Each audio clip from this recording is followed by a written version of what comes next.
7 riders came down across the flats, dust rising behind them like something spilled and never wiped clean.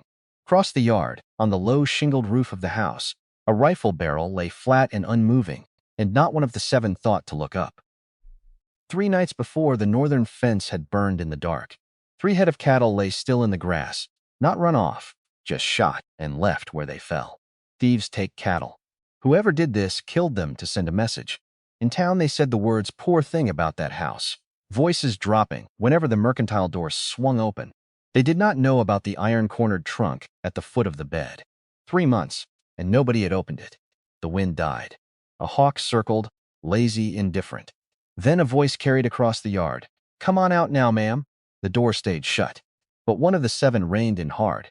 Only one, and he was looking at the roof.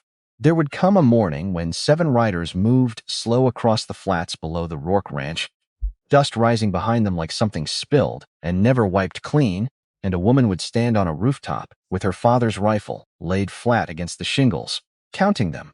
1, 2, 3. Not because she needed the number, because counting kept her hands steady, and there would be no room left, up there, for anything but steady hands. That morning had not come yet. This was 3 weeks before it. This was a woman named Ellie Rourke, standing at a well with a bucket in her hand, the rope biting soft grooves into palms that had long since stopped minding the ache, and nothing in the sky yet to suggest the shape of what was coming. She was 27 years old, and she was beautiful in the particular way the land itself sometimes was, a beauty that did not announce itself, that had to be noticed rather than offered.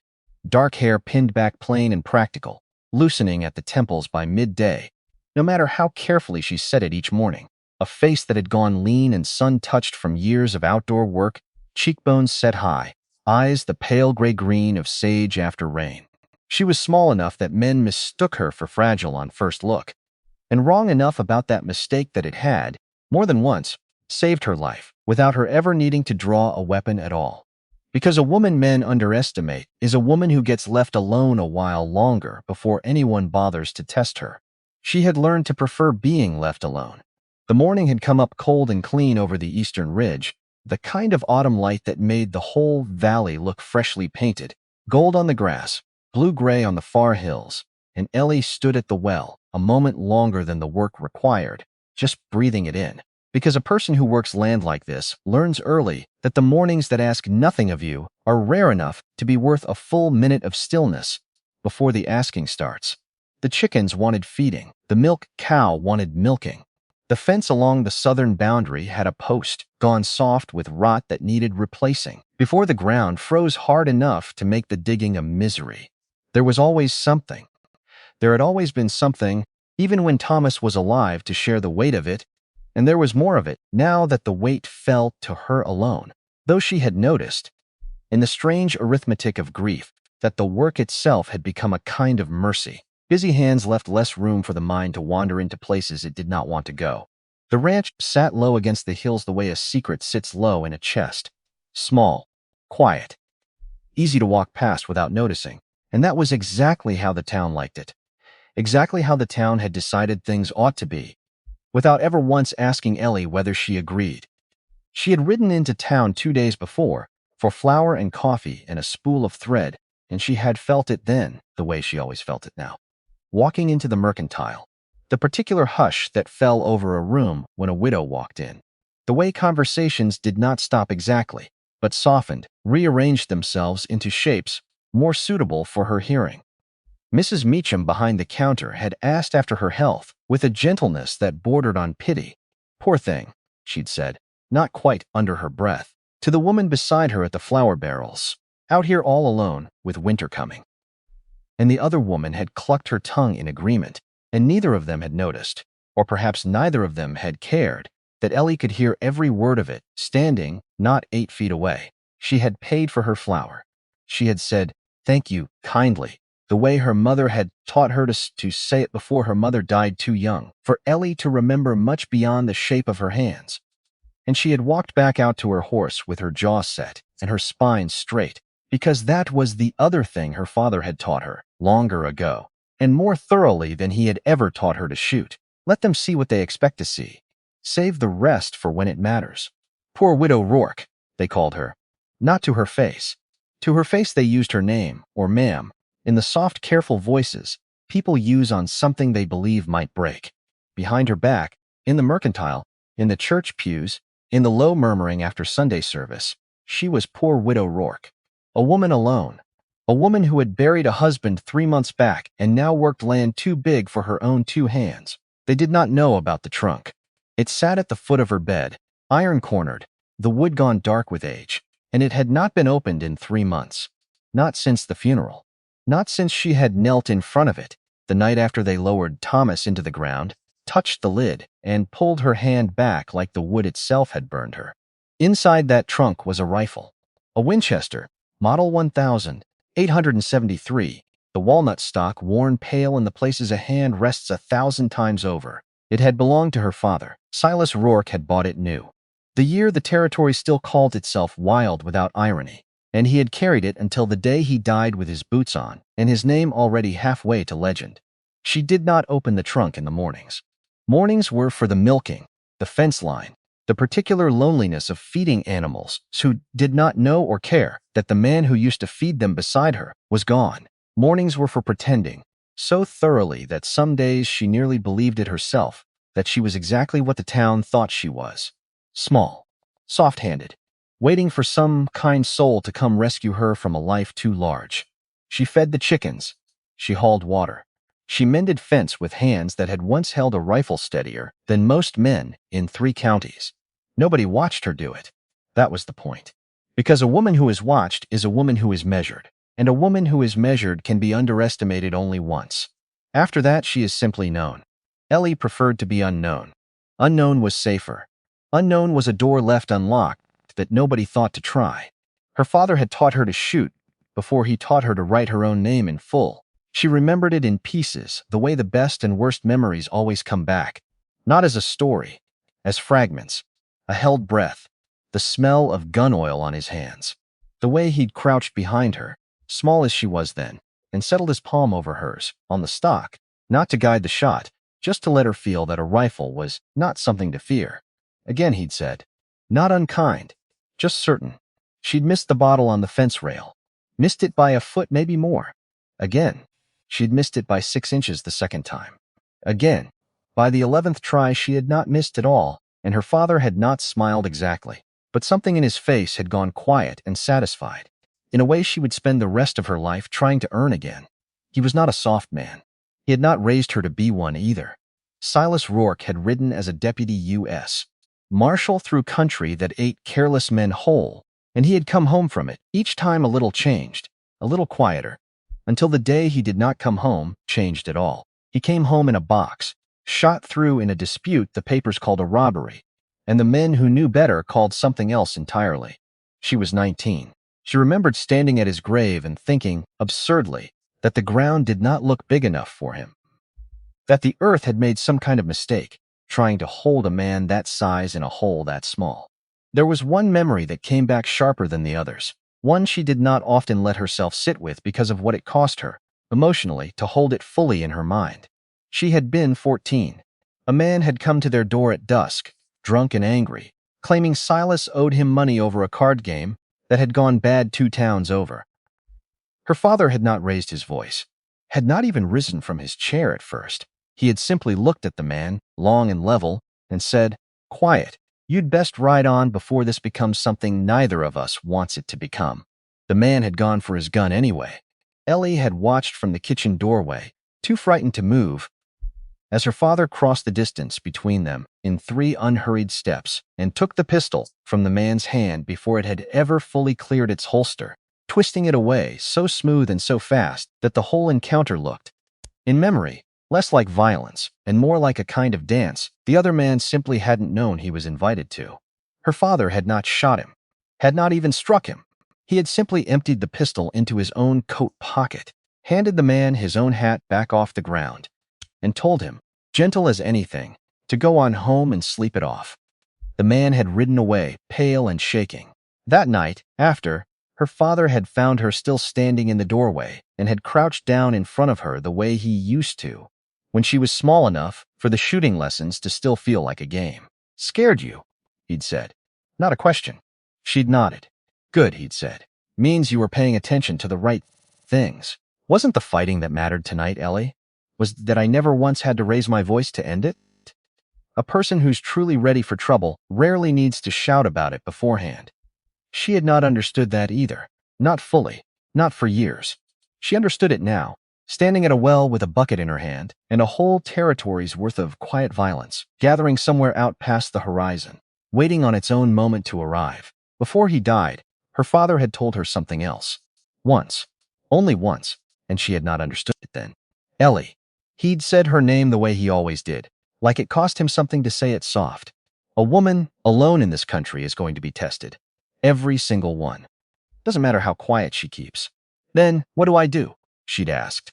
Young enough still to think there was a simple answer. You don't run. His eyes had not moved off hers. And you sure as hell don't wait on some man to come do the standing for you. You learn to stand on your own 2 feet so well that when the test comes, you're already standing before they even know to look. She understood. She understood now. Thomas had not liked the rifle. Not out of weakness. Never that. He had simply been a gentler kind of man. The sort who believed a ranch could be built on patience and fair dealing and the slow, steady accumulation of good faith with your neighbors. She had met him at a barn raising 2 counties over, 4 years back, in the particular chaos of 100 people working together to lift a roof before rain came. He had been the one who noticed she could set a beam as true as any man twice her size, and instead of remarking on it the way most men remarked on such things, with surprise dressed up as compliment, he had simply nodded once and said, "Well then," and handed her the next beam, and something about the plainness of that acceptance had stayed with her longer than any flattery ever could have. He had courted her slow and careful, the way he did most things, and he had married her, knowing whose daughter she was, and he had loved her, she believed, without once asking her to be less than what her father had made her. But he had asked once, not long after they wed, whether the rifle needed to stay out where visitors might see it. It's not that I mind it, he'd said, careful, watching her face for the hurt he half expected to find there. It's only that a house feels different, somehow, with a thing like that sitting out in plain view. Feels braced for something. I'd like our house not to feel braced. Not yet. Not while things are quiet. She had put it in the trunk, not because he told her to. Because it had seemed, then, like a kindness she could afford to give him. They had built something good together in those 4 years. Small, but good. A garden she'd grown from nothing behind the kitchen, herbs and squash, and a stubborn little apple sapling Thomas's had carried home from town wrapped in wet burlap, insisting it would take root even though everyone told him the soils out here was too hard for it. It had taken root. It stood now just past the porch, barely taller than Ellie's shoulder, and she found herself, some mornings, standing beside it a while before starting the day's work, as though the tree itself remembered something about him that she was afraid of losing. 3 months ago they had found him at the bottom of the ravine below the north pasture, his horse standing riderless a quarter-mile off, grazing like nothing in the world had happened. An accident, the sheriff said. A skittish horse. A bad step in bad light. Elsie had stood over her husband's body in the undertaker's back room and looked at the bruising along his collarbone. High and strange. In a place a fall does not usually leave a mark, and she had said nothing, because there was nothing yet to say. Only a feeling, a wrongness, low in her gut, that she could not put a name to. She had buried that feeling with him, or tried to. It had not stayed buried. The man came on a bay gelding, riding easy, like a man who had never once worried about being unwelcome anywhere. Ellie was at the well when she saw him coming down the lane, and something in her chest tightened before he was even close enough to see clearly. Some old instinct inherited, maybe, the kind her father had spent years training into her without ever calling it training. He dismounted at a polite distance, tipped his hat. "Afternoon, ma'am," she said nothing. Waited. "Name's Hollis. I ride for Mr. Garrett Calloway." "Yep, you'll have heard the name." She had. Everyone in the territory had heard the name Calloway, the way everyone eventually hears the name of weather that's coming, whether you like it or not. He had built his cattle empire over 9 years out of land that had, more often than the county records like to admit, once belonged to somebody else. "I've heard it," she said. Hollis smiled. "Easy practice. practiced. He was a well-built man, not unhandsome, with the kind of surface charm that had probably served him well in 100 negotiations before this one, and Ellie had found herself studying him the way her father had taught her to study any stranger, where his hands rested, how close he'd chosen to stand, whether his eyes moved to the house, the barn, counting exits and angles, the same as a careful woman might. His did, that told her plenty. Mr. Calloway's concerned for you, ma'am. A woman alone. Land this side. Winter coming on hard if the signs are right. He'd like to make you an offer. A fair one. Enough money to start fresh somewhere kinder. This is my land, Ellie said. Course it is. Too quick. Too smooth.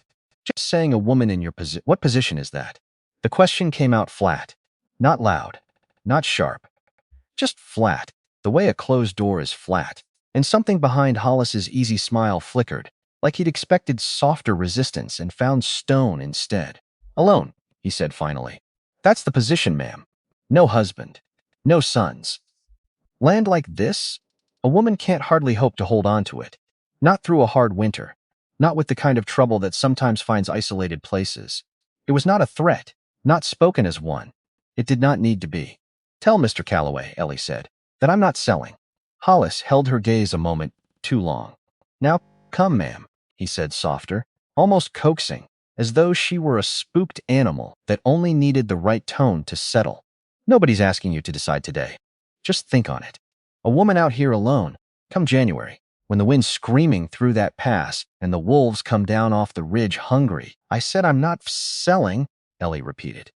And I don't much care for having my winters described to me by a man who's never spent one out here. Something cold moved behind Hollis's eyes then, quick and gone, but Ellie caught it. The way you catch a fish breaking the surface of still water. There and gone but real. He touched his hat again, and something in the gesture had gone cold where before it had only been smooth. I'll tell him. Hope you don't come to regret it, ma'am. He rode off unhurried. A man who believed, absolutely, that the outcome was already decided, and her answer today was only a small delay in the arrival of an ending already written. Ellie stood at the well. Long after his dust had settled, she did not go inside right away. She looked toward the house, toward the bedroom window, toward the trunk. She could not see from here, but could feel anyway, the way you can feel a held breath in your own chest, even with your eyes closed. Not yet, she told herself. Except some part of her, some quiet certain part that sounded uncomfortably like her father, was already saying, soon. The days between held their own kind of tension. The particular waiting that comes after a threat has been spoken, but before it has been acted upon. Ellie went about her work with an alertness she had not felt since the earliest weeks after Thomas's death, when every sound at night had jolted her upright in bed, certain, for one irrational heartbeat, that it might be him coming home. Now the alertness had a different shape. Now it was outward, not inward. She found herself listening to the wind for hoofbeats, found herself watching the tree line longer than the work required. She told herself she was imagining the worst of it. She told herself this more than once a day, and she did not, even once, believe herself fully. The fire came 4 nights later. She woke to the smell of it before she heard anything. Smoke has a way of finding a sleeping mind before sound does, working itself into dreams first, turning them strange and urgent until the body understands before the mind fully catches up. In her dream, she had been standing in the kitchen of her childhood, watching her mother cook something over a stove that kept smoking, no matter how many times she adjusted the flue. And the smoke had kept thickening, kept climbing, until it was not a kitchen at all anymore, until it was simply smoke, and she was awake. She was at the window before she was sure she was awake. The northern fence line was burning. Not the whole of it, just enough. Just exactly enough to make a point. A long orange gash cut into the dark, throwing shadows that moved like something alive across the pasture beyond. She was out the door in her nightclothes, boots pulled over bare feet, running before she'd finished deciding to run. The night air hit her like a slap, cold enough to sting, and the closer she got, the worse the smell became. Wood smoke tangled up with something sharper and more animal, something that made her stomach turn, even before she understood what it meant. By the time she reached the fence, the flames had already done their work. Charred posts, blackened wire curling like something burned alive. Past the fence, in the pale wash of firelight, 3 of her cattle lying still in the grass. Not scattered by fear, not run off in panic. Shot, deliberately, left where they fell, like a signature. Ellie stood in the smoke and the stink of scorched wood and dead animals, and felt something in her chest go very cold and very still. This was not random. Cattle thieves take cattle. They do not shoot 3 head and leave the meat to rot in the field. This had been done to be seen. She crouched beside the nearest animal, close enough to feel the last of its warmth fading against the cold night air, and something in her throat tightened at the waste of it.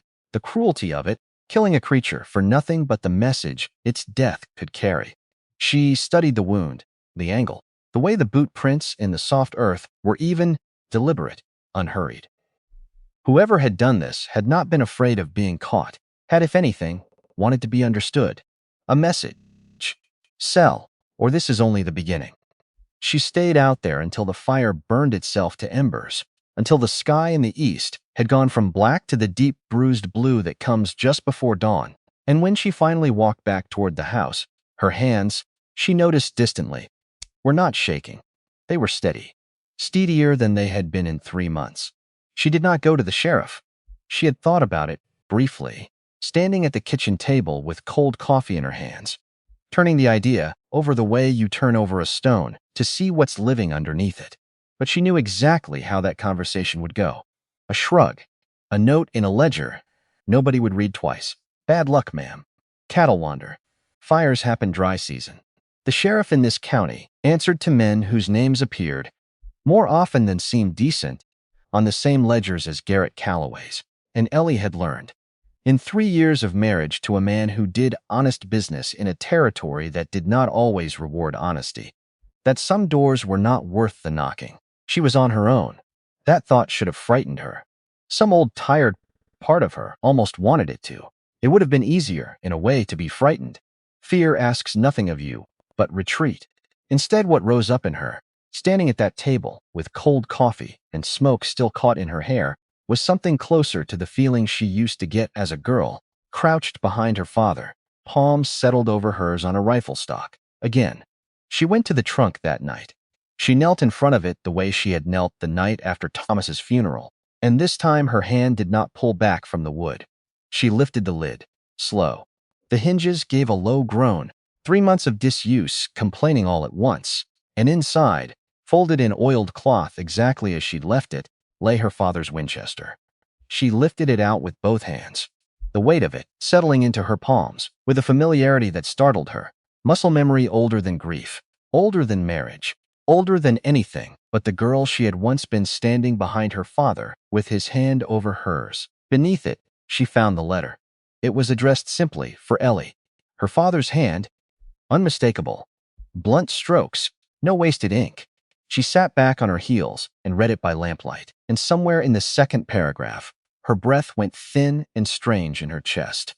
If you are reading this, girl, then something has happened that I could not prevent, and you are standing at a door I always feared. You'd have to stand it alone. I want to tell you plainly what I never told you, plain enough in life.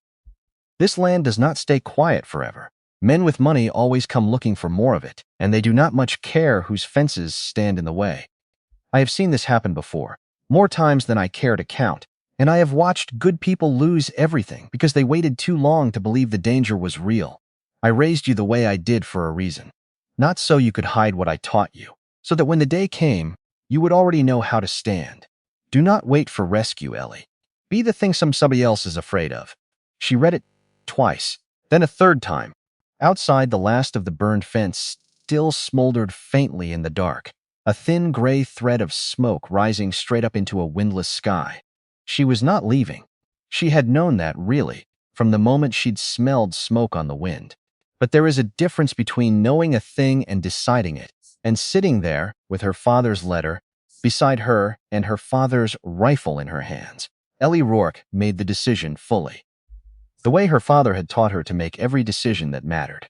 Once, and without looking back. Otis Bellamy found her on the porch the next morning, cleaning the rifle with the same oiled cloth it had been wrapped in for 3 years. He stopped in the yard, stood very still.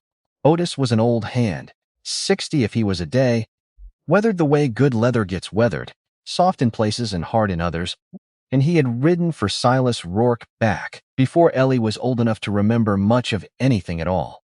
He had known her as an infant, had in fact been the one to teach her how to sit a saddle properly before her legs were even long enough to reach the stirrups, holding her steady in front of him on his own horse, while her father watched from the fence with an expression Otis had never quite been able to name, something between pride and fear, the particular look of a man who loved something he knew the world would eventually try to take from him.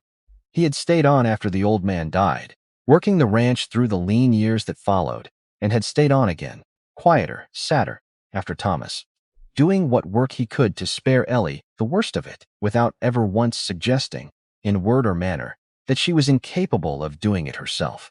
"Didn't know you kept that," he said finally. "I kept it," Ellie said. "Did not look up your daddy's?" "Yes." Otis was quiet a moment. "Something happened I ought to know about," she told him. The fire, the cattle, Hollis, and the way he'd said the word alone like a threat wearing the clothes of concern. Otis's jaw tightened. Something old and grim moved behind his eyes, the look of a man remembering things he had hoped never to see repeated. "Calloway's done this before," he said. "Different ranch, different year. Man before you, out past the ridge. Wouldn't sell either. Woke to find his whole herd run off a cliff in the dark. Sold within the month." Otis shook his head slow. "I always figured your daddy would have had something to say about a man like that. Figured he'd have stood right up to him, the way he stood up to most everything." "He did," Ellie said quietly. "He just said it to me instead. Years before it mattered." Otis looked at her a long moment. At the rifle. At the steadiness in her hands he had not seen since before Thomas died, and that, if he was honest with himself, reminded him powerfully and painfully of another set of hands, years gone now, that had held that very rifle just as steady. "You're not selling," he said, "not a question." "No." "Then you're not doing this alone." Something in Ellie's chest loosened by half an inch. "I need you to understand what you're agreeing to, Otis. This isn't fence mending. Whatever's coming next isn't going to knock politely." Otis took off his hat, turned it once in his hands, an old habit she remembered from childhood. The thing he did when he was about to say something, he meant all the way down. "Miss Ellie, I rode for your daddy near 20 years. Buried him same as you did. I've been waiting on something worth standing up for ever since, and I'll be damned if I let it walk right past me now, on account of being scared." She almost smiled. First thing in 3 weeks that had come close. "All right," she said. "Then we've got work to do. Word travels strange in small country, not fast. Careful. Sideways. It moves through kitchens and fence lines and church pews before it ever moves through open streets." And by the time Ellie rode into town 3 days later, most everyone already seemed to know, in the vague, half-shape gossip takes before it hardens into fact, that something had happened out at the Rourke place. She went to Mabel Sutton. Mabel had been widowed 6 years back, her husband taken by fever, and she had held her own small spread ever since, through nothing but stubbornness and the goodwill of neighbors, who remembered what her husband had done for half the county. She answered her door with flour on her hands and suspicion in her eyes that melted slow into something warmer once she saw who it was. Ellie Rourke. "Lord, girl, you look like you haven't slept in a week." "I haven't," Ellie admitted. She told Mabel everything.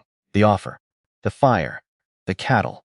Mabel's face went through several careful stages, surprise curdling into recognition curdling, finally into a hard, flat anger that looked entirely out of place on a woman who spent most of her days baking bread for church socials. "Calloway," Mabel said. "Just the name. Said the way you'd say the name of a disease. You know him, everyone out here knows him. Man's bought up 11 ranches in 9 years, one way or another. Some sold fair. Most didn't." Mabel wiped her hands slowly on her apron, staring past Ellie now, out toward the road, towards some memory Ellie couldn't see. "My Charlie used to say Calloway wasn't half so interested in cattle as he let on. Said there was money men behind him. Bigger money than cattle ever made anybody out here."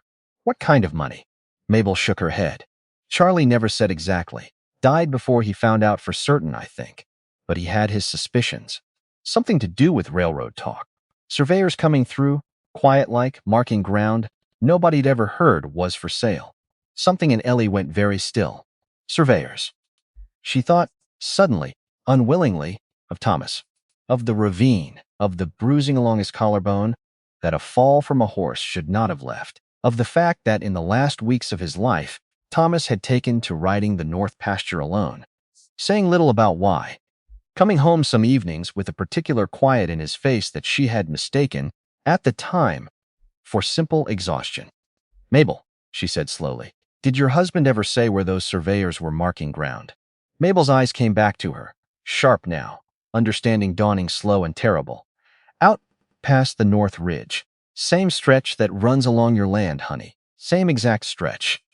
The two women stood in the doorway a long moment, saying nothing, and outside a wind moved through the yard that felt, to Ellie, colder than the season yet accounted for. She rode home slower than she'd ridden in. Not from fatigue, from thinking. The pieces were beginning to arrange themselves into a shape she did not want to see clearly, and could no longer pretend not to. Thomas had found something on the north pasture, something that had gotten him killed and dressed up afterward as an accident, convenient enough that nobody had looked twice. Calloway wanted her land badly enough to burn fence and kill cattle over a woman's refusal, and Calloway answered to money bigger than cattle. Railroad money. When she reached the ranch, Otis was waiting on the porch, and something in his face told her the day's bad news was not yet finished. "Ryder came through," he said, "left this." He held out a folded paper.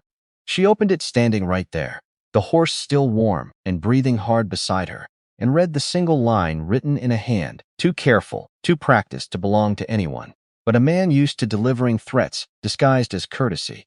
"Mr. Calloway regrets. You did not accept his offer. He has retained additional men to help settle the matter of the property line. They will arrive within the week." No signature. None needed. Ellie read it twice, folded it once slow, and looked up at the ridge line, where the light was already failing, gold going to gray, going to the deep unbroken blue of a Wyoming evening in late autumn. "Within the week." "Otis," she said quietly. "Ma'am, we don't have long. Get Jesse. Get anyone else you trust the way you trusted my father. I need every hand on this ranch to understand what's coming, because when it does, I intend for it to find us ready." Otis studied her a long moment. "Your daddy used to get a look on his face right before trouble. You've got that look right now, Miss Ellie." "Good," she said, "because trouble's coming whether I've got the look or not. Might as well meet it wearing it."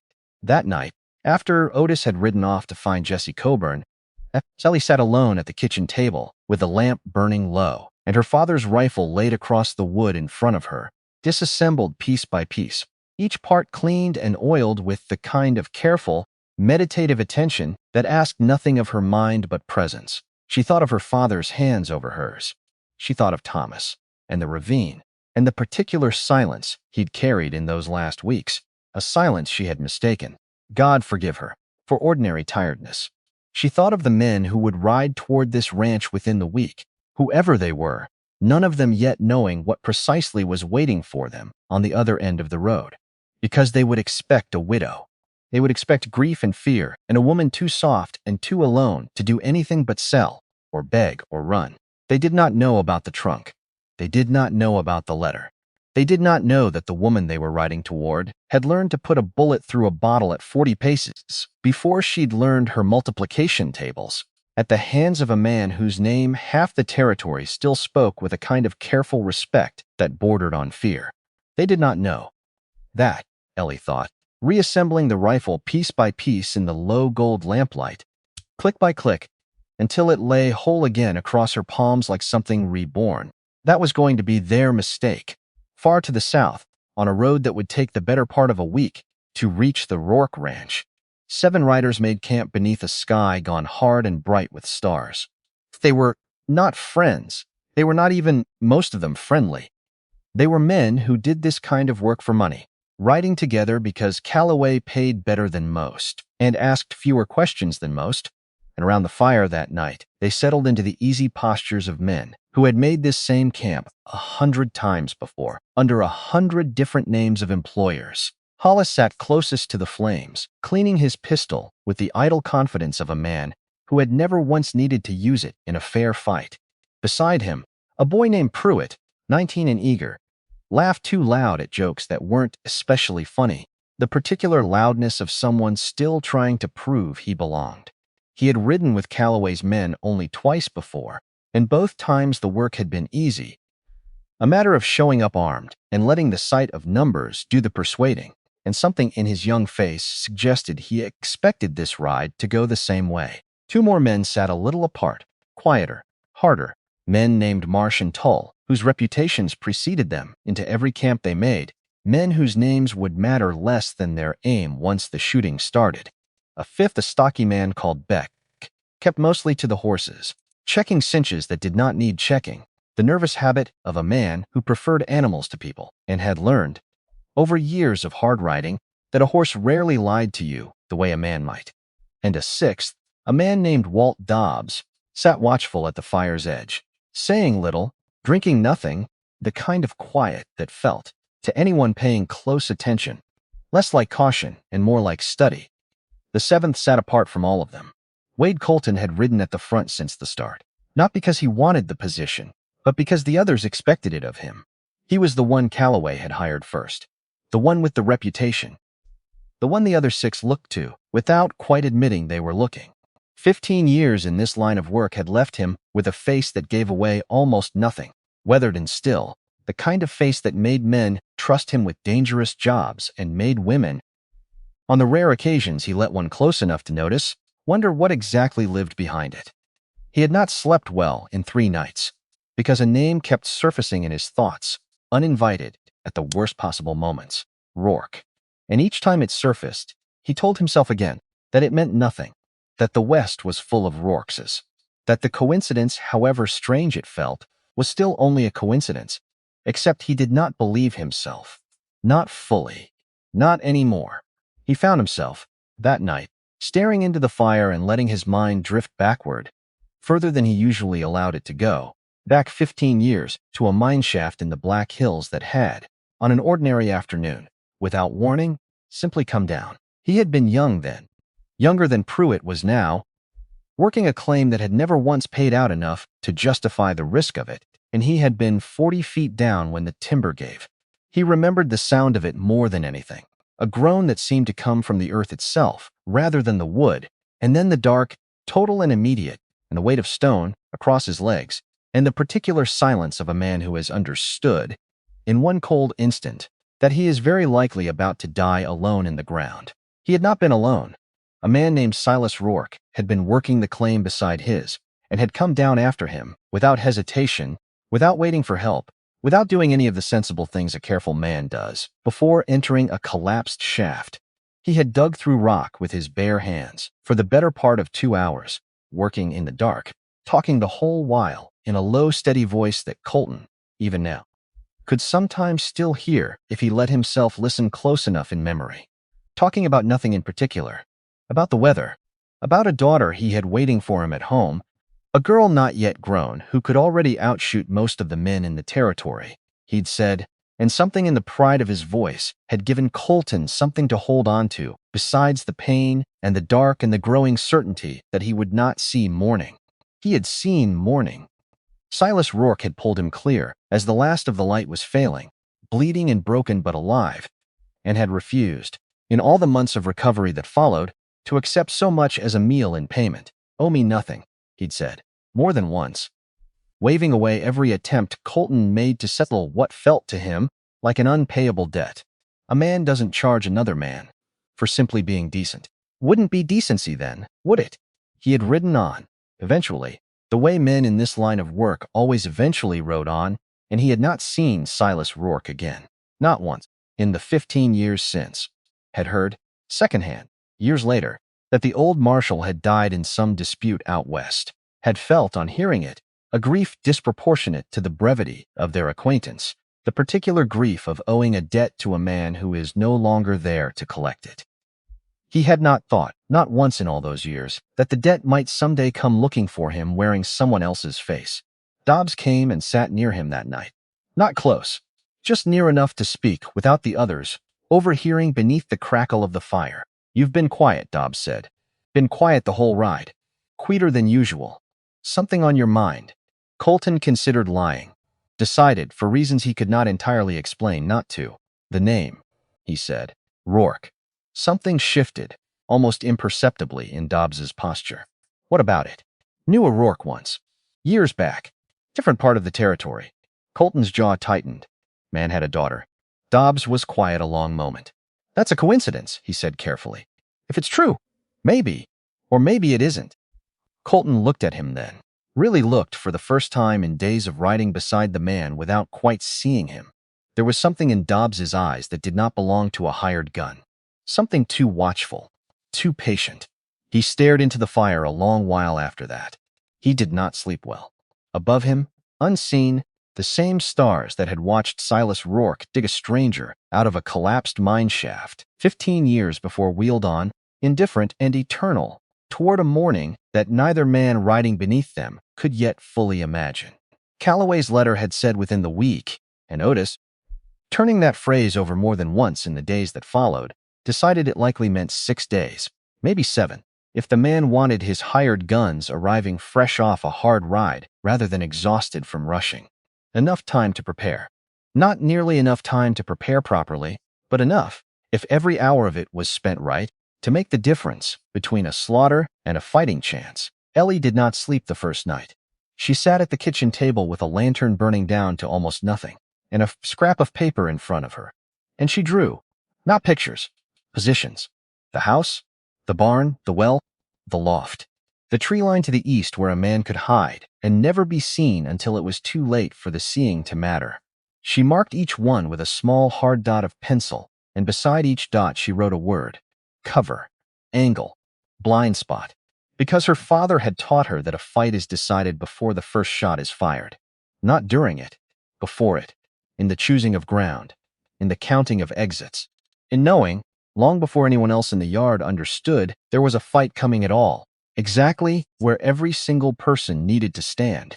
She looked up once, and the window had gone from black to the deep bruised blue that comes an hour before dawn, and she had not noticed the hours passing. That frightened her a little. Not the fear of what was coming, the fear of how easily she had slipped back into this, how natural it felt. You should not be good at this, she thought. Except you are, because he made you this way. So stop arguing with a dead man's teaching and finish the map. She finished the map.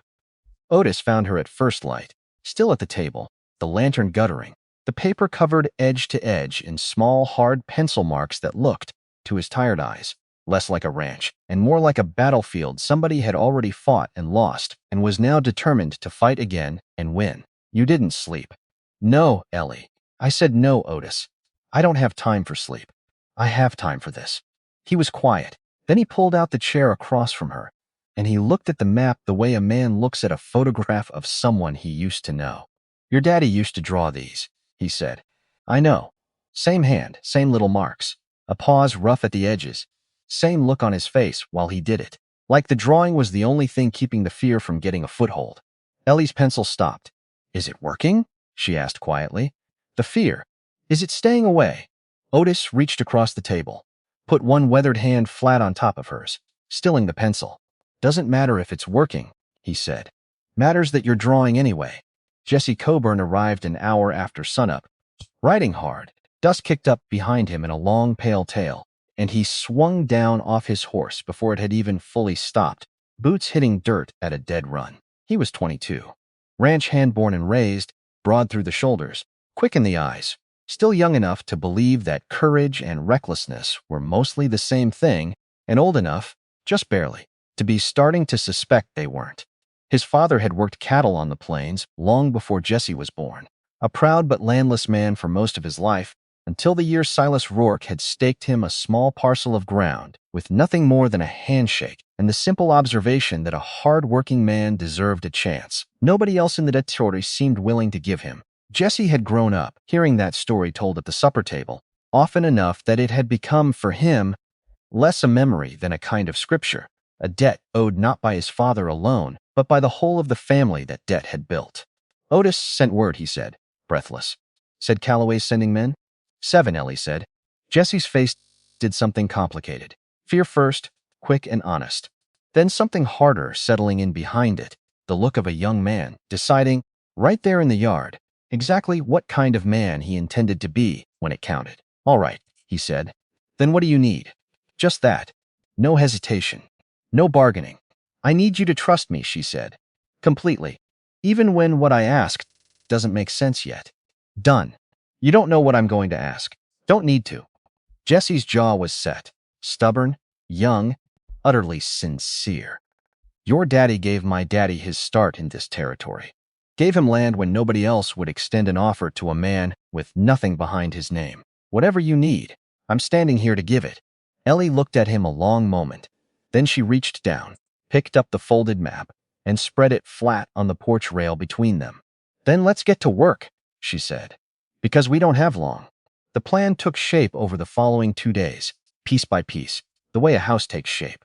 Foundation first, then the frame, then slowly, painfully, the details that made the difference between a structure that held and one that came down at the first hard wind. Otis handled the barn. He knew every board of it, every gap in the siding wide enough to sight a rifle through, and he spent the better part of a day widening 2 of those gaps just slightly, with the careful patience of a man who had once done this exact work for a different fight, a long time ago, under a different man's orders. He worked mostly in silence, humming, sometimes, an old hymn under his breath that neither he nor Ellie ever remarked upon, the sound of it drifting soft across the yard while the autumn sun climbed and fell. Jesse handled the well and the tree line, running rope and canvas in patterns that looked, from a distance, like ordinary ranch work. Fence repair, nothing more, except each length of rope marked a sight line, and each stretch of canvas hid a place a man could crouch, low and unseen, until the moment came to stand. He worked with the tireless energy of youth, and more than once Ellie caught him practicing, alone, drawing an imaginary line on some invisible target beyond the tree line, his young face set in an expression of fierce concentration that made her chest ache with something between pride and worry. And Ellie handled the roof. She went up there the first evening with a coil of rope over one shoulder and her father's rifle slung across her back, and she stood at the ridgeline a long while, just looking, feeling the wind come up off the flats, cool and steady and smelling faintly of the coming winter. From up here she could see almost the whole of the ranch laid out below her. The house, the barn, the lane running long and pale toward the horizon, the exact direction the riders would come from when they finally came. This is where he'd have stood, she thought. Except he never had to. Not like this. Not against his own daughter's inheritance. Which means this is mine to stand in. Not his. So stand in it. She anchored the rope, tested her footing along the shingles, slow, deliberate, learning the roof the way a soldier learns a trench, until she could move along its length in near total darkness without once losing her balance. She practiced lying flat, the rifle steady against her shoulder, sighting down the length of the lane in the failing light, imagining, each time, the exact moment 7 riders would come into view along it. By the second night, she could move up there like a shadow, silent, sure-footed, and something in that certainty settled a portion of the fear that had lived behind her ribs since the fire. On the 3rd night, with the ranch beginning to look, in its quiet way, less like a home and more like something braced for weather, Ellie rode back into town to see Mabel Sutton one more time. She had not been able to stop thinking about the surveyors, about Thomas, about the particular silence he had carried in his last weeks, and the bruising his collarbone that a fall from a horse should not have left. Mabel answered the door, with the same flour-dusted hands, the same sharp, careful eyes, and when she saw Ellie's face, she did not ask why she'd come. She simply stepped back and held the door wide. "You've been thinking about Thomas," Mabel said. "I can't stop. I wondered when you'd come back to it." Mabel set a kettle on the stove, her movements slow and deliberate, a woman buying herself time to choose her words with care. "Charlie kept papers, Ellie. Notes. Things he found out about Calloway before he passed. I never showed anybody. Didn't seem safe to. Show me now." Mabel studied her a long moment. Something passed behind her eyes, weighing, deciding, and then she nodded, once, and disappeared into the back room. She returned a few minutes later with a small wooden box, its lid worn soft with handling, and set it on the table between them. Inside were papers, old ones, some yellowed at the edges, filled with a dead man's careful handwriting. Charlie Sutton, Mabel explained quietly, had been the kind of man who noticed things other men let pass by. A former army surveyor himself before he'd taken up ranching, and it was that old training, she believed, that had first set him watching Calloway's movements with a suspicion nobody else in the territory had thought to share. Ellie went through them slowly. Notes on land surveys, names of men she did not recognize, cross-referenced against dates and dollar figures that made no sense to her at first glance. And then, near the bottom of the stack, a single sheet that stopped her breath entirely. A map. Hand-drawn, careful, the north pasture of the Rourke Ranch marked in fine detail, and running straight through the middle of it, in a different ink, added later, a long straight line, a rail line, surveyed, planned, running directly through her land. Mabel, she said, very quietly. When was this drawn? Mabel's face had gone pale. Charlie found it 8 months back, before he passed, before she stopped, swallowed before your Thomas passed too. The pieces, which had been circling each other for days now, refusing to settle, finally locked into place with a click. Ellie felt somewhere behind her ribs. Thomas had found this, or something like it. He had ridden the north pasture alone in those last weeks, saying little, and he had found evidence of a rail line, surveyed straight through land that was not for sale, land that belonged to his wife, land that a company somewhere far away had apparently already decided, on paper, belonged to them. And then he had died.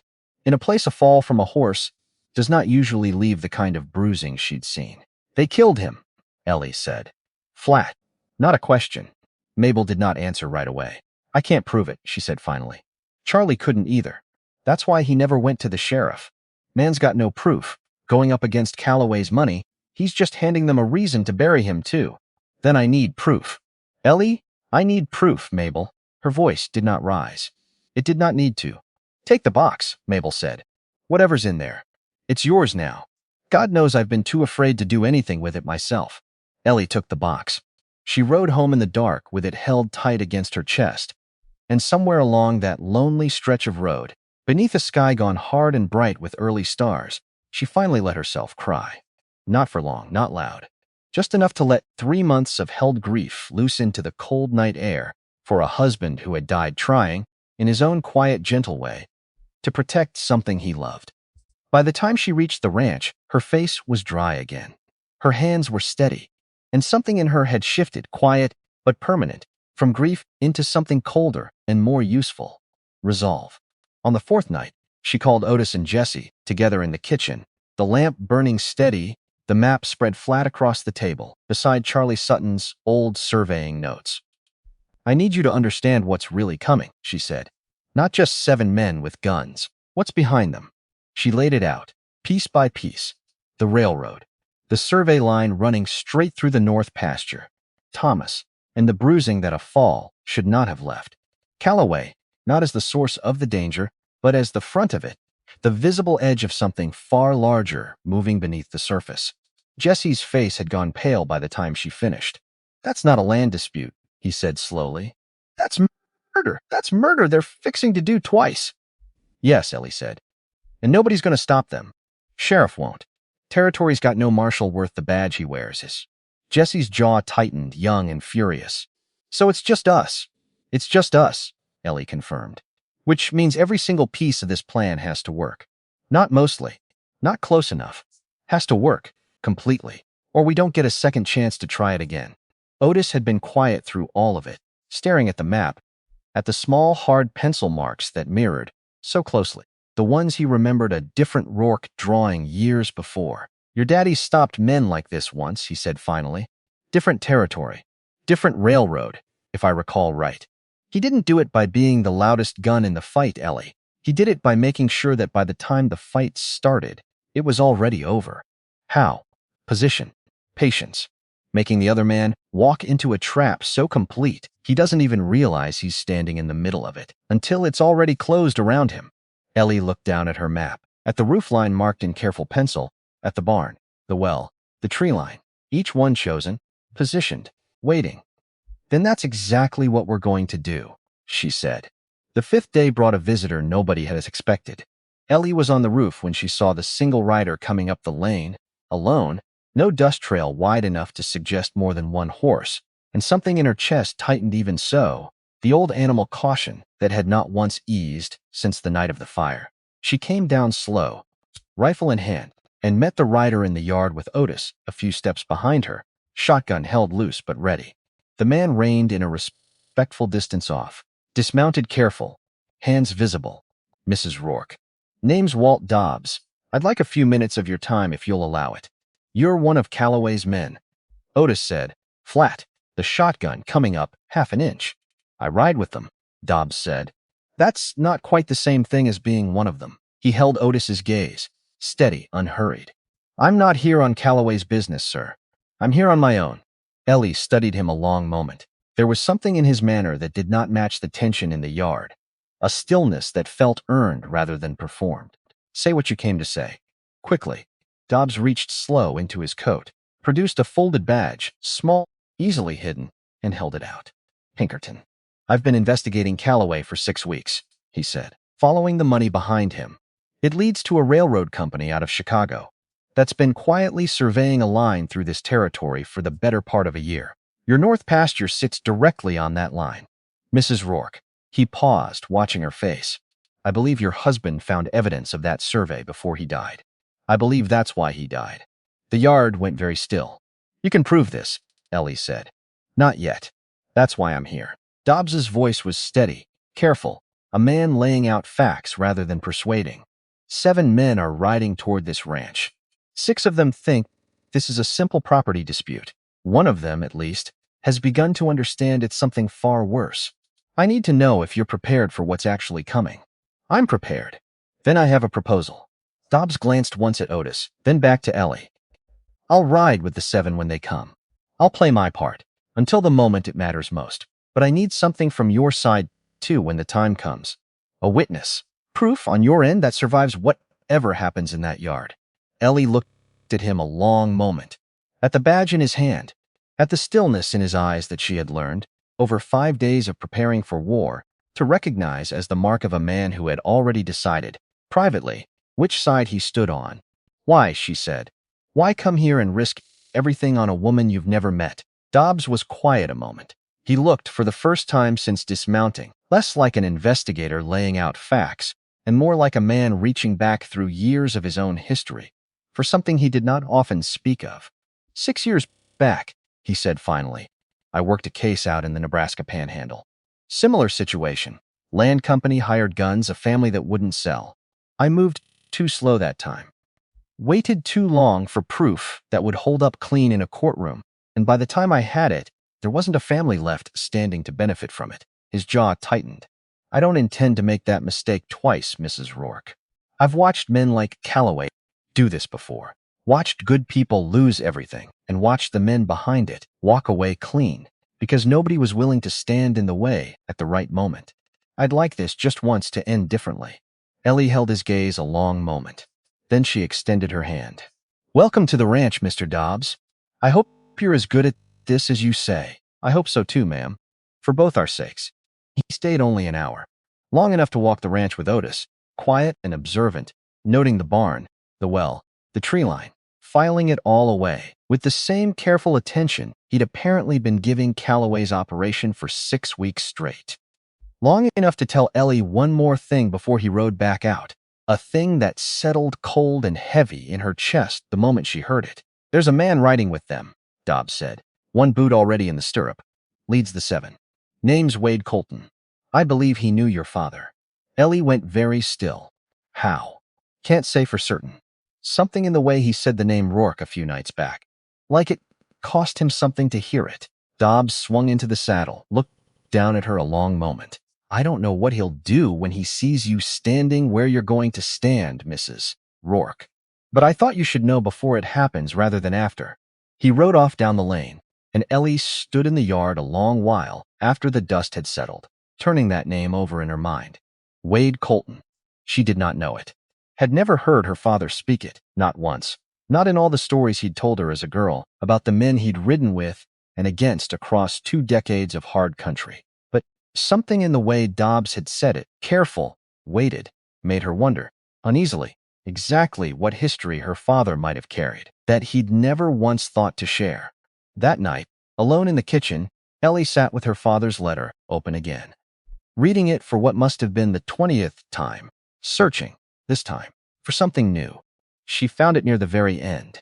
There are men out in this country who owe me things they can never repay, Ellie. If you ever find yourself standing against odds too steep to climb, remember that some of those debts are still walking around out there, waiting, whether they know it themselves or not, for the day they get called in. She sat back slow. Except he never told me their names, because how could he? He wrote this not knowing which fight I'd be standing in when I needed it, which means somewhere out there, riding toward me right now with 6 other men and a job already half paid for, might be exactly the kind of debt he meant. So what do I do with that? Trust a stranger because my father once did him a kindness I know nothing about? Or assume the worst, the way every instinct built by a week of fire and dead cattle and threats, disguised as courtesy, is screaming at me to assume? She did not have an answer.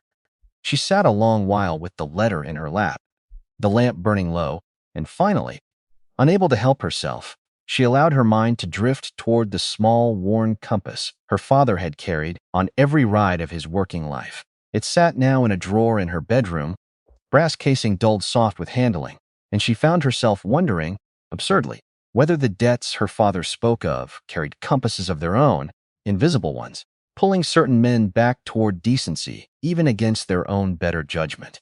She did not know. She could not know. All she could do was prepare for the worst and hope, quietly, foolishly, for something better. The 6th day, Otis found the tracks. He came in from checking the eastern fence line at midday, face grim, and laid a boot print sketch on the table without a word of preamble. "Scout," he said. "Rode out ahead of the main group. Circled the property twice last night from what I can read of it. Didn't come close enough to trip anything we've laid, but he saw enough." "They know we're expecting them," Ellie said. "Some of it. Maybe most of it." Otis's jaw was tight. "Doesn't mean they know how much. Doesn't mean they know where." Jesse came in from the barn a few minutes later, breathless, and his young face had gone pale. "What do we do?" he asked. Ellie looked at the map. At all of it built on the assumption of surprise. That assumption had just been taken away. "Then we adjust," she said. "We don't need them blind. We just need them wrong. There's a difference." "What kind of wrong?" "They know we're ready." "Fine. Let them think they know how. Let them see exactly what we want them to see, and miss exactly what we need them to miss." The plan that emerged over the final 2 days was not the plan Ellie had first drawn in the dark of that sleepless first night. It was better, sharper, built now not around simple surprise, but around the far more dangerous weapon of expectation turned inside out. The scout would have seen the barn's widened gaps, the tree line's rope markers, the obvious defensive positions any competent eye would catch on a careful pass. So those positions would stay visible exactly as scouted. But beneath them, quiet and unremarked, a second layer would wait. Otis moved his true position from the barn's front wall to a low trench dug behind the water trough, close enough to the yard to matter, far enough from the obvious defensive line, that a man expecting resistance from the barn would never think to look there first. He spent the better part of a day digging it himself, refusing Jesse's offer of help, saying only that a man his age needed something honest to do with his hands while he waited on trouble, and that digging was as honest as work got. Jesse's true post shifted from the tree line to the well itself, the stone lip wide enough and deep enough to crouch behind entirely unseen. He tested the position a dozen times, rising and falling behind the stone in quick practiced motions until Ellie, watching from the porch, felt something in her chest ease slightly at the sight of how quickly the boy was learning. Ellie's position did not change at all. The roof stayed the roof, exposed, visible, exactly where a scout circling twice in darkness would have expected the daughter of Silas Rourke, if she had any sense at all, to make her stand. Because that was, Otis pointed out, exactly the point. "Let them see you up there," he said. "Let them plan around it. Let every single one of those 7 riders walk into this yard already convinced they know precisely where the danger's coming from. And then," Ellie said quietly, "let them be wrong about everything else." On the final night, with the riders expected by morning, the ranch fell into a stillness that felt, to Ellie, almost unbearably loud. Otis checked his trench 3 times after dark, adjusting the angle of his shotgun by inches, muttering old prayers under his breath that Ellie suspected he did not entirely remember believing anymore, but said anyway, out of habit, out of hope. Jesse sat at the well long after the others had gone in, staring out at the dark tree line. And when Ellie found him there and sat down beside him, he did not speak for a long while. Scared, he admitted finally. Good, Ellie said. Means you're paying attention. You scared? She considered lying. Decided against it. Every hour, she said. Since the fire. You don't look it. That's the trick my father taught me. Not getting rid of the fear, just not letting it drive. Jesse was quiet a moment, turning that over. What's it feel like? He asked. The fear, when it's not driving. Ellie thought about it, honestly, before she answered. Like standing very close to a fire, she said finally, and choosing, every single second, not to step back from it. They sat together a while longer, not speaking, the cold coming down steady off the ridge, and Jesse finally asked, quiet, almost shy, whether she thought they'd win. I think we're better prepared than they expect, Ellie said carefully. I think that counts for more than most people believe it does. I can't promise you more than that, Jesse. I wish I could. That's fair, he said. I wasn't expecting a promise. Just wanted to hear you say something honest. I try to only ever say honest things, she said. Costs less in the end. Inside, alone in the kitchen, one last time before the dawn that would decide everything, Ellie opened the trunk one final time. Not for the rifle. That already sat, clean and loaded, against the wall by the door. She opened it for the small things. A photograph of her father, young, unsmiling, standing beside a horse in front of a courthouse she did not recognize. A pressed flower from her wedding day, faded now to the color of old paper that Thomas had picked for her from the field behind the church because he'd said, laughing, that store-bought flowers felt like a lie about how simply he loved her. She held both a long moment. Tomorrow, she thought, I might lose everything these represent. Except no. Tomorrow I fight for everything they represent. Because that's the whole entire difference between the woman Calloway thinks is riding toward tomorrow and the woman who's actually going to be standing on that roof when the sun comes up. Which means whatever happens, I already know who I am. So, let them come. She closed the trunk, blew out the lamp, and for the first time in 6 nights, Ellie Rourke slept. 20 miles south, camped in a shallow stand of cottonwoods, with the fire burned low and the others sleeping heavy around him. Wade Colton sat awake once more, staring into embers that had nearly gone to nothing. Dobbs sat across from him, equally sleepless, until finally Colton spoke into the dark without preamble. I owe her father a life, he said. Dobbs did not ask which father. He had already understood, days ago, exactly what weighed on the man across from him. Then you already know what you're going to do tomorrow, Dobbs said quietly. Do I? You wouldn't have said it out loud otherwise. Colton stared into the coals a long while. He told Dobbs, then, in low, unhurried sentences, the story of the mine shaft, of the 2 hours in the dark, of a man's bare hands tearing rock apart to reach him, of the debt that man had refused, absolutely, to ever let him repay. If I turn on Calloway's men tomorrow, he said slowly, when the story was finished, I'm a dead man in every territory that pays attention to reputation. Word travels. Men like me don't get second chances after word like that travels. No, Dobbs agreed. You don't. And if I don't, Colton's jaw tightened. If I ride in tomorrow and do the job I was paid to do, and that woman ends up in the ground the same way her husband did. He did not finish the sentence. He did not need to. Dobbs was quiet a long moment, and when he finally spoke, his voice had gone low and steady. I can't make this decision for you, Colton, but I'll tell you what I've learned. Chasing men like Calloway for 6 years now. The ones who get to sleep easy afterward. It's never the ones who did the safe thing. Colton said nothing. Above them, the stars wheeled slow and indifferent across a sky that had watched 1,000 men make 1,000 choices exactly like this one, and would watch 1,000 more long, after both of them were gone and forgotten. He did not sleep that night either. But somewhere in the last hour before dawn, staring at embers gone entirely to ash, Wade Colton made his decision.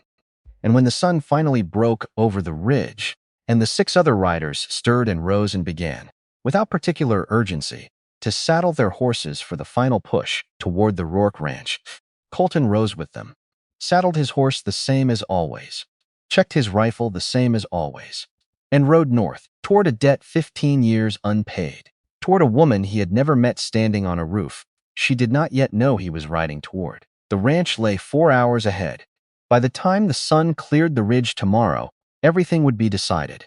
Dawn broke thin and gold over the flats, and with it came the sound every soul on that ranch had been listening for through 6 sleepless hoofbeats. Slow, unhurried. The particular rhythm of men who believed, without a shadow of doubt between them, that the morning ahead would be easy.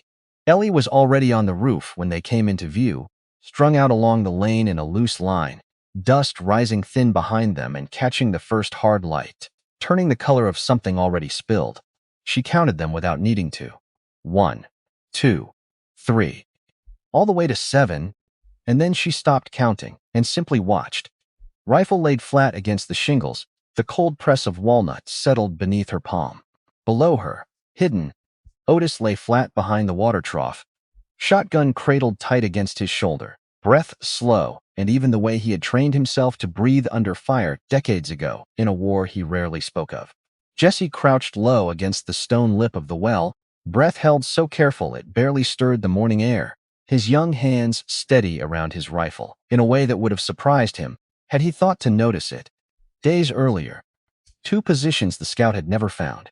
2 men the 7 riders did not know to fear. The wind came up off the grass, carrying the smell of dry earth and distant rain that would not arrive today. Wade Colton rode near the front of the loose formation, not quite leading, not quite following, and he felt something in his chest pull tight, the way rope pulls tight right before it either holds or snaps. This is it, he thought. Except that's not true. This has been it since the fire started at that first campsite. This has been it since Dobbs said her name. Which means the only thing left now is finding out what kind of man I actually am. Not what kind I've always told myself I was. Because there's a difference. And I'm about to learn it in front of 6 men who have no idea I already know. So ride, Colton. Just ride. The deciding already happened. This part's just showing up for it. They stopped at the edge of the yard, 40 feet out, close enough to talk, far enough to run if the talking went wrong. Hollis rode at the front now, younger and cockier than he'd been standing alone, at that well 2 weeks earlier, emboldened by 6 armed men at his back, instead of standing solitary, with only his own easy smile for cover. "Mrs. Rourke!" he called out, loud enough to carry. "Come on out now. No need for this to get ugly." Silence. The house stood quiet. The barn stood quiet. Nothing moved but the wind through the dry grass and a single hawk circling high and lazy overhead, indifferent to everything below it. "Mrs. Rourke," Hollis called again, an edge creeping into his voice. "Mr. Calloway sent us to settle this peaceful if you'll let us. Come out and talk." Still nothing. Beside him, young Pruitt shifted in his saddle, restless, the particular restlessness of a boy who has never once been tested and is beginning, standing here in this too quiet yard, to suspect that today might finally be the day. He glanced at Beck, at Marsh, and Tull, looking for some sign in their faces that would tell him whether this quiet was ordinary or something worse, and found only the same unease he felt himself, dressed up in older, harder faces that were somewhat better at hiding it. "Maybe she ran," Pruitt said. "She didn't run," Colton said. "Quiet, certain." Hollis glanced back. "How do you know that?" Colton did not answer right away, because he was looking at the roofline, at the particular angle of the shingles catching the early light, at something up there, small, dark, that most men would have mistaken for a chimney pipe or a warped board. He had spent 15 years learning to see exactly this kind of thing. A rifle barrel, laid flat, angled low, positioned by someone who understood precisely how a roof becomes a fortress, in the hands of a person who knows what they're doing. He knew that positioning. He had seen it once before, a lifetime ago, on a roof 300 miles from here, where a man named Silas Rourke had once lain flat in exactly that same posture, waiting on men who thought they were riding into an easy morning's work. Colton's breath went thin in his chest. There it is, he thought. Except of course there it is. What did you expect? A frightened widow standing in her doorway wringing her hands. Until you remember whose daughter this is. Until you remember the man who taught her. Which means every single one of these 6 men beside you is about to ride into something they don't understand at all. And you're the only one who does. So what do you do with that, Colton? Warn them. Or let it happen. He said nothing. He simply sat his horse, very still, and watched the roofline. and felt the decision he had made beside a dying fire settle into his chest like something finally, irrevocably real. "Last chance, Mrs. Rourke?" Hollis called out, harder now, the patience gone thin. "Come out now, or we come in after you." The silence stretched one more second. Then Ellie stood. She rose up on the roofline, slow and deliberate, rifle already at her shoulder, and the 7 riders below saw her fully for the first time, silhouetted against a sky gone gold at the edges with early sun. Something in the yard changed instantly. The loose confidence of men expecting easy work curdled, in a heartbeat, into something far more uncertain, because whatever they had pictured riding out here, it had not been this. A woman standing steady and unafraid, dark hair loose beneath her hat, the rifle in her hands held like something that belonged there. "I'm out," Ellie said. Her voice carried clean across the yard. "Say what you came to say." Hollis recovered his composure quick, the way men like him always did. "Mr. Calloway's offer stands, ma'am. Sign the papers. Right away clean. Nobody needs to get hurt today." "Nobody's going to sign anything," Ellie said. "This is my land. My father's land before mine. It's not for sale, and it was never going to be for sale, no matter how many fences you burn or cattle you shoot." Hollis's jaw tightened. "That's a mistake, Mrs. Rourke." "Maybe," Ellie said, "but it's mine to make." For one long moment, nobody moved. 7 riders on one side of the yard, one woman on a rooftop on the other. The whole morning seemed to hold its breath, waiting. Then Hollis's hand moved toward his holster, and everything happened at once. Ellie fired first, not at Hollis, at the ground 3 feet in front of his horse's forelegs, close enough to make the point unmistakable, far enough to be still, a warning rather than an ending. The shot cracked out across the yard, like something splitting the morning in half. Hollis's horse reared, screaming, and Hollis himself went half out of the saddle before catching his balance, his own pistol clattering from his hand into the dirt. In the sudden chaos that followed, young Pruitt's horse bolted sideways in fright, throwing the boy's aim wild as his own weapon came up too late and too shaky to matter. "She's armed," someone shouted. "Unnecessary." Everyone in that yard already understood exactly how armed she was. The riders scattered instinctively, breaking formation, reaching for cover that did not exist in an open yard designed, deliberately, days in advance, to offer none. And that was when Otis rose up from behind the water trough. His shotgun roared, catching Marsh high in the shoulder, spinning him clean off his horse into the dirt, with a cry that cut short into a groan. Not a killing shot. Ellie had insisted on that, wherever it could be helped.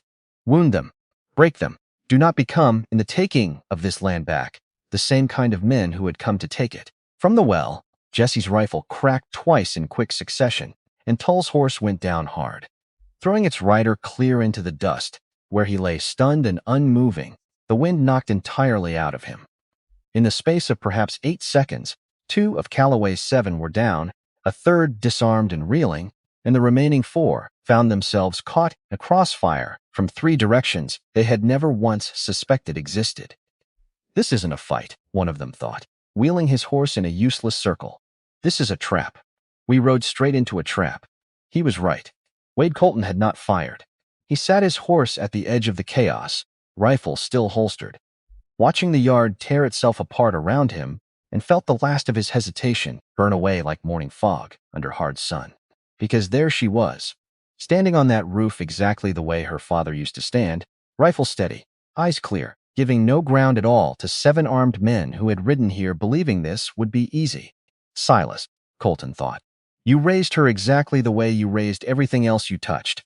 Hard, careful, impossible to break.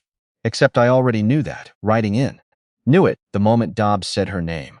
Until this exact second, some coward part of me kept hoping there'd be a way through today that didn't require choosing a side out loud, in front of God and 6 men I've ridden beside for years, which there isn't.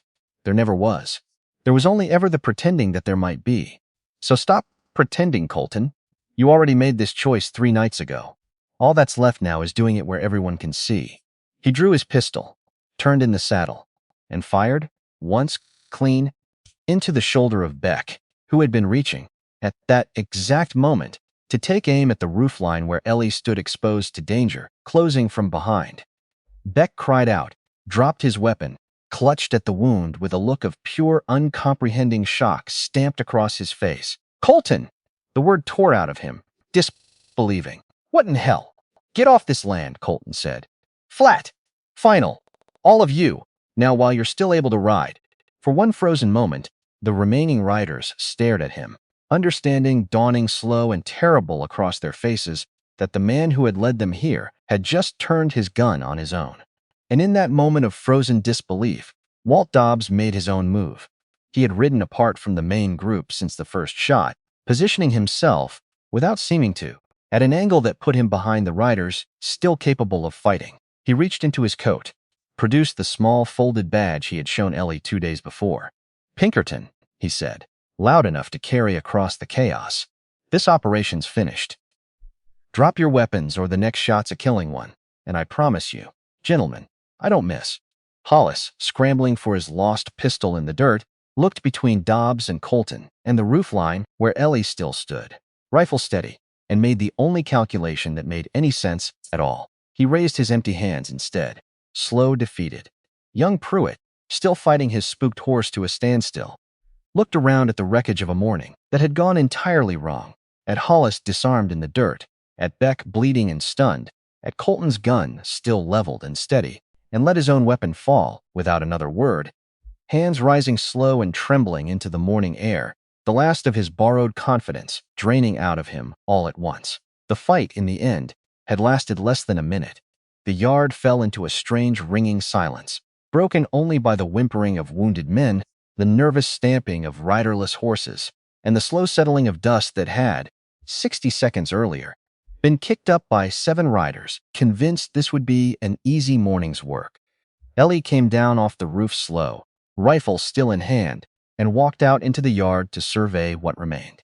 Marsh and Beck wounded, groaning in the dirt, being tended with rough efficiency by Otis, who had crossed to them the moment the shooting stopped, muttering under his breath about how a man ought to think twice before riding onto someone else's land with murder on his mind. Tull sitting stunned where he'd fallen, still catching his breath. Hollis and Pruitt, disarmed and standing with their hands raised, all their earlier bravado burned away to nothing. And 2 men, Colton and Dobbs, who had, in the final 60 seconds, turned their guns against the very job they'd ridden here to finish. She looked at Wade Colton for a long moment. He looked back. Neither of them spoke right away. There did not seem, in that moment, to be words quite large enough for what had just happened, or for the 15 years of history that had apparently led, without either of them planning it, to this exact yard on this exact morning. "You knew my father," Ellie said finally. "I did," Colton said. His voice had gone rough, unsteady. "He saved my life once, a debt I never got the chance to repay him before he died. So you repaid it to me instead. Seemed like the only decent thing left to do." Ellie studied him a long moment. Then, slow, she lowered her rifle, though she did not set it aside entirely. "Thank you," she said. "Simple. Complete." Colton nodded once, and something in his face, hard and closed for 15 years, seemed, just slightly, to come open. It was Otis, moving from the wounded men once he had done what he could to steady them, walking the yard with his shotgun still cradled ready, who found the papers.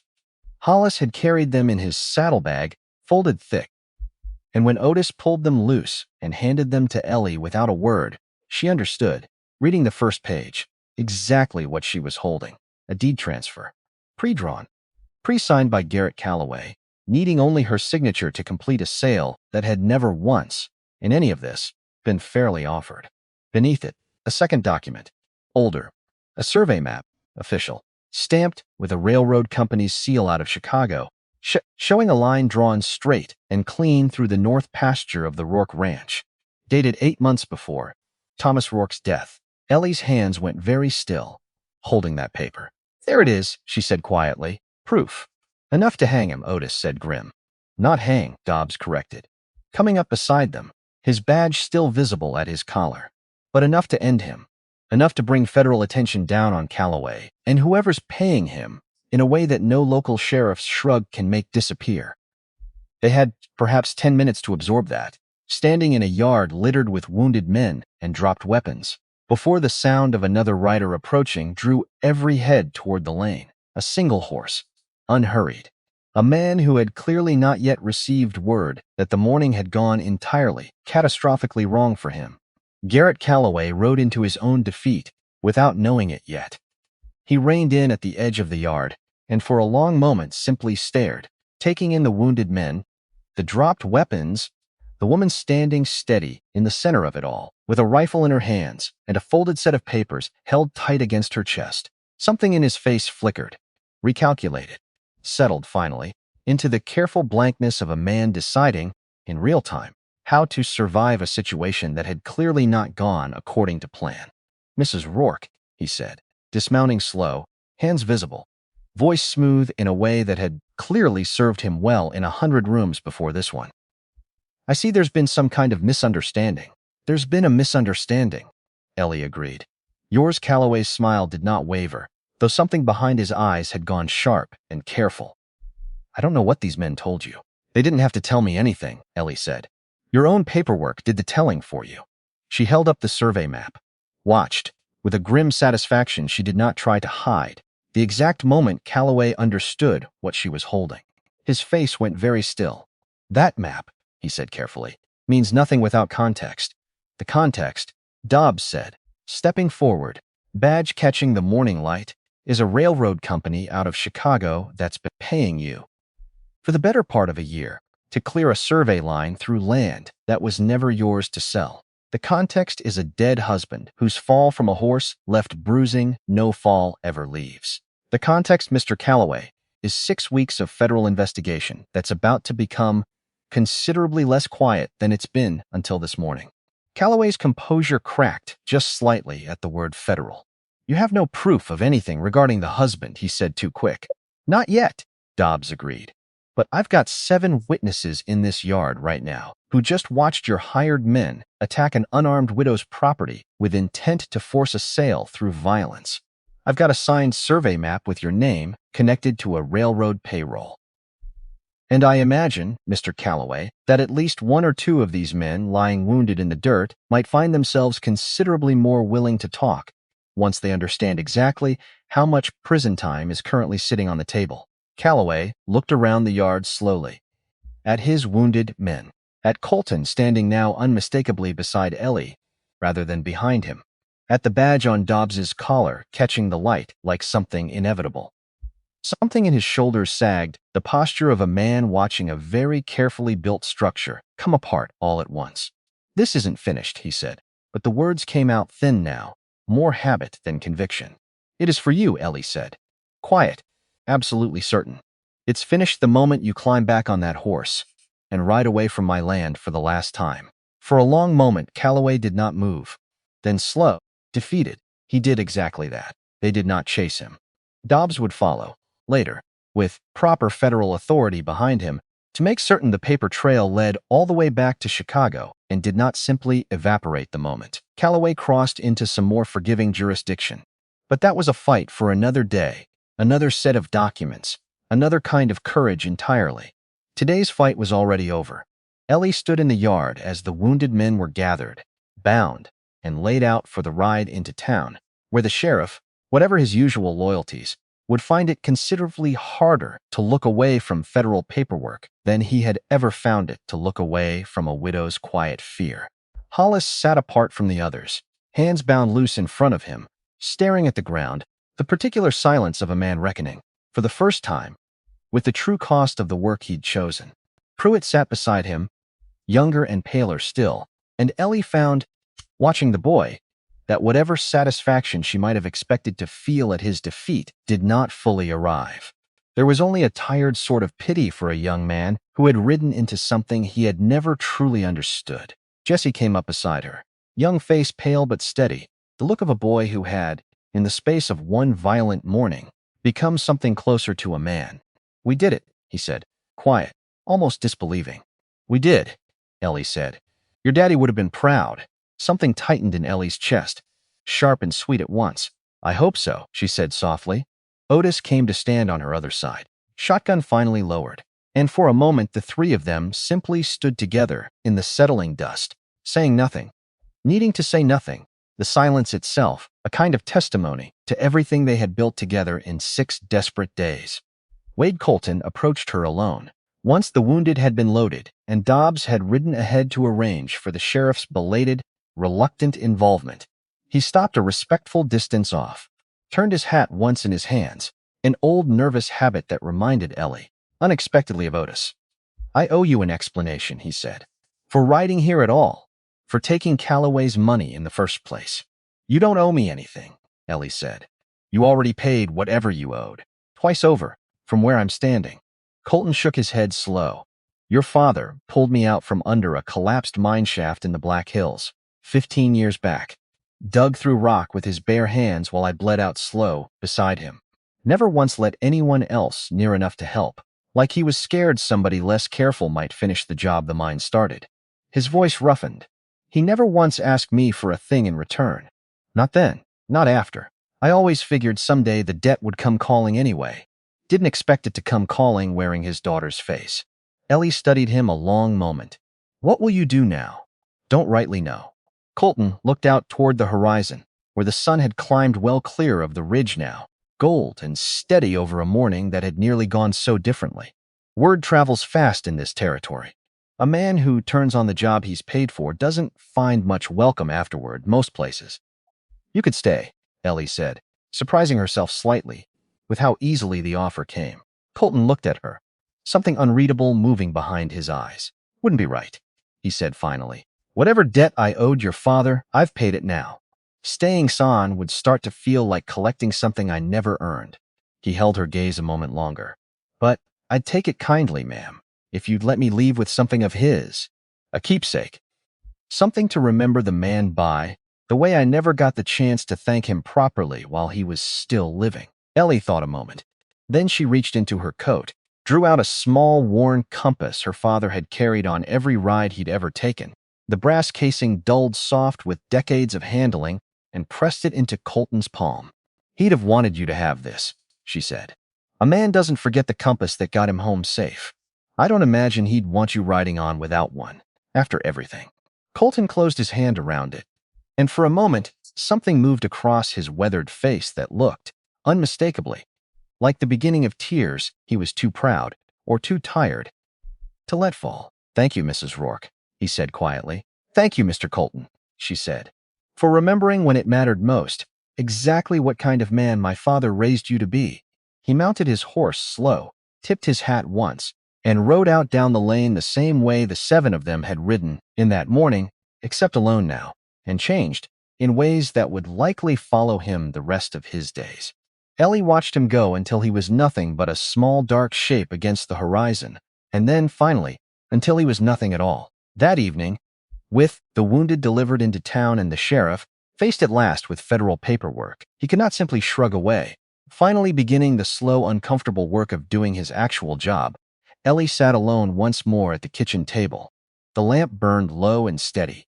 Otis and Jessie had gone to their own rest, exhausted in the particular way that comes only after a fear this large finally, fully releases its grip. She opened the trunk one final time. Beneath where the rifle had lain, beneath the folded oiled cloth, she found a second letter she had somehow missed in all her earlier searching. Smaller, tucked into a seam of the trunk's lining, as though her father had placed it there deliberately, meant to be found only after everything else had already happened. She opened it with careful hands. "Ellie, if you found this, then whatever trouble I feared has already come and gone. And you're sitting somewhere quiet enough now to read an old man's last words. I want you to know something. I never said plain enough while I was alive to say it. I did not raise you hard because I doubted you were capable of softness. I raised you hard because I knew, long before you did, exactly what this world sometimes asks of the people it loves most. I wanted you ready for the asking. I believed in you, girl. Not the way a father believes in a daughter out of simple love, though I had plenty of that too. I believed in you the way a man believes in the one thing he's built, that he knows all the way down will still be standing long after he's gone. You were always going to be enough. I just needed you to find that out for yourself, in your own time, in your own way. Stand tall, girl. You always were built for it. Your father, Silas." Ellie sat with the letter a long while, the lamp burning steady beside her, Tears finally, fully falling in a way she had not let them fall once in 6 desperate days. Not tears of grief, tears of something closer to completion. The particular ache of finally, fully understanding a thing you had always half known, but never had proof of, until exactly this moment. She folded the letter with careful hands and set it beside her father's rifle, which stood now not hidden in a trunk, but propped openly against the wall by the door, exactly where it belonged.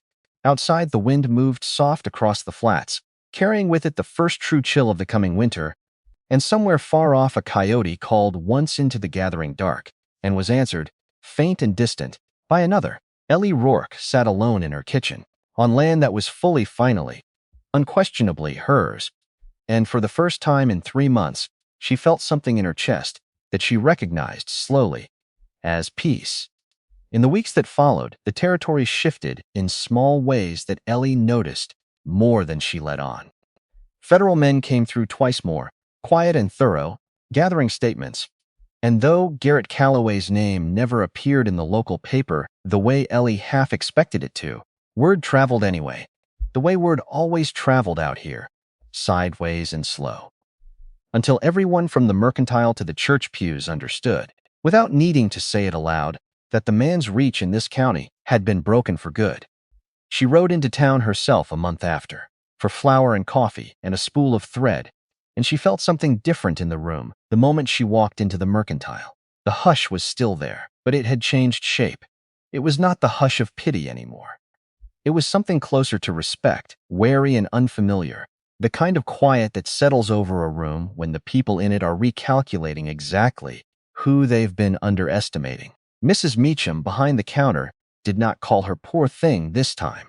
She simply nodded once and said, "Good to see you, Mrs. Rourke," and there was nothing soft or careful in the way she said it, nothing that suggested Ellie might break. Ellie found, riding home that afternoon, that she did not much miss the old hush at all. The story that traveled through the county in the weeks that followed took the shape all such stories eventually take, simplified and softened at the edges, passed kitchen to kitchen, porch to porch, church pew to church pew, but it always kept one detail exactly the same, no matter how the rest of it changed in the telling. 7 riders had come for the widow's ranch, and only one of them had looked up at that rooftop in time to understand, before the shooting ever started, exactly what kind of woman was waiting for them there.